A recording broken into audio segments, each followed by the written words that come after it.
Hello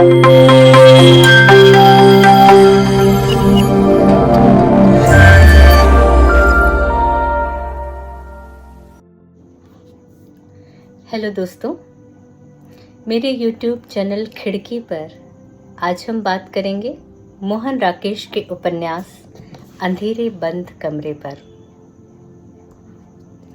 अंधेरे बंद कमरे उपन्यास नीलिमा और हरवंश के दाम्पत्य जीवन के जो घुटन है, जो तनाव है, जो इंटरपर्सनल रिलेशनशिप के जो कॉन्फ्लिक्ट्स हैं, उसको बखूबी व्यक्त करता है। और इसको व्यक्त करता है जो वो है मधुसूदन। मधुसूदन इस उपन्यास का नरेटर है, जो पत्रकार है।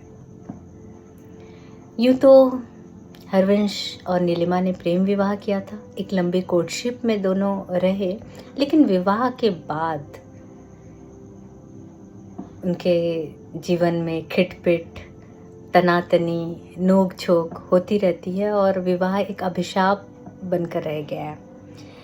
हरवंश नीलिमा के घर आया है शादी के बाद। नीलिमा की माँ हैं, उनकी बहनें हैं, उसकी भी देखभाल करता है। नीलिमा की छोटी बहन शुक्ला है, बल्कि वो इतनी दखलंदाजी है हरवंश की शुक्ला के जीवन को लेकर के। नीलिमा इस बात से चिढ़ती भी है कि वो कौन होता है उसका जीवन को तय करने वाला, और नीलिमा के जीवन में तो वो दखलंदाजी कर ही रहे थे। नीलिमा को डांस करना अच्छा लगता है, लेकिन वो कहते हैं कि कला प्रदर्शन की वस्तु नहीं है, तुम पेंटिंग करो। अब भला बताओ, ऐसा हो सकता है क्या? जिसको डांस करना पसंद है, आप उससे कह रहे हैं कि पेंटिंग करो। तो इस तरह से दिखने को तो हरवंश बहुत आधुनिक लगता है। वो इतिहास का अच्छा अध्येता है, साहित्य, विश्व साहित्य उसने पढ़ा हुआ है, और लेकिन बहुत ही वो दकियानुसी। बल्कि नीलिमा भी दिखने में तो बहुत आधुनिक लगती है, पर वो वैसी है नहीं। बढ़ते बढ़ते इनके जीवन का जो तनाव है इतना बढ़ जाता है कि हरवंश को लगता है कि वो दूर भाग जाए, और वो अपनी हर बात वो मधुसूदन से बताता है। मधुसूदन से वो ये कहता है कि वो दूर चला जाएगा, विदेश चला जाएगा और वहाँ से कभी लौट कर नहीं आएगा, और वो बता के जाता है। नीलिमा भी सोचती है कि ठीक है, वो थोड़ा दूर दूर ही रहें, और इस बीच नीलिमा भी जो उसका नृत्य छूट गया था वो उसको रिवाइव करना चाहती है, और वो साउथ में जा कर के नृत्य सीखती है।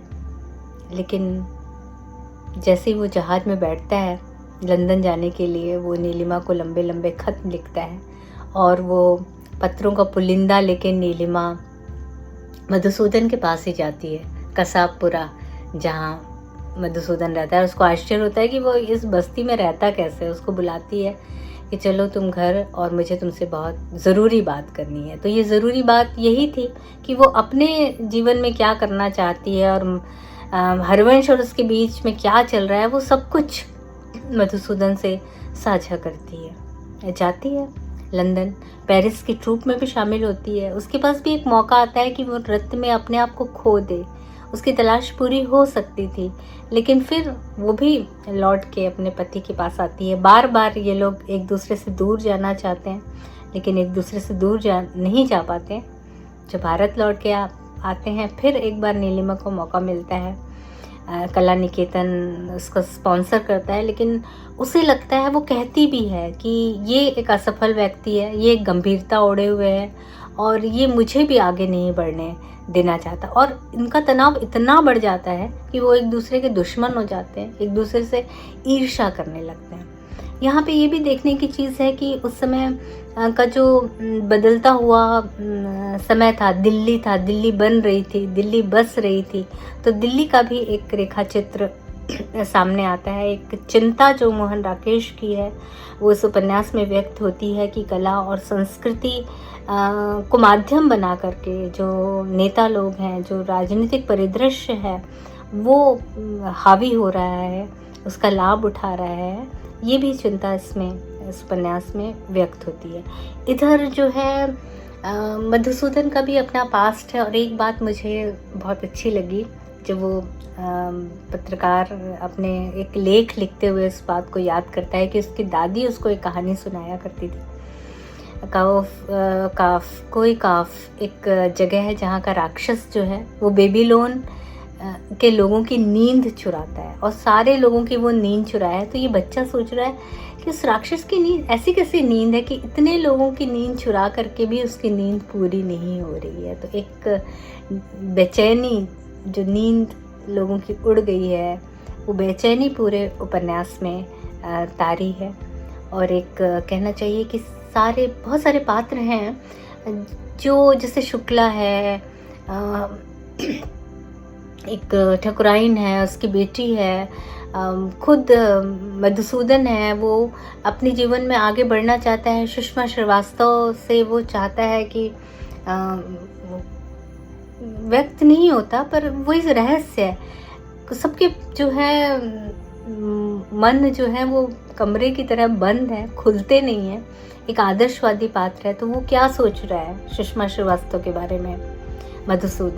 मधुसूदन शुक्ला को लेके क्या सोच रहा है? मधुसूदन ठकुराइन को लेके क्या सोच रहा है? कुछ भी स्पष्ट नहीं होता है। तो जैसे जैसे सभ्यता आगे बढ़ती जाती है, मानव का मन जो है वो बहुत जटिल होता जाता है। तो हमारे मन की परतों को समझने के लिए, अपने को जानने के लिए ये उपन्यास आज भी बहुत प्रासंगिक है।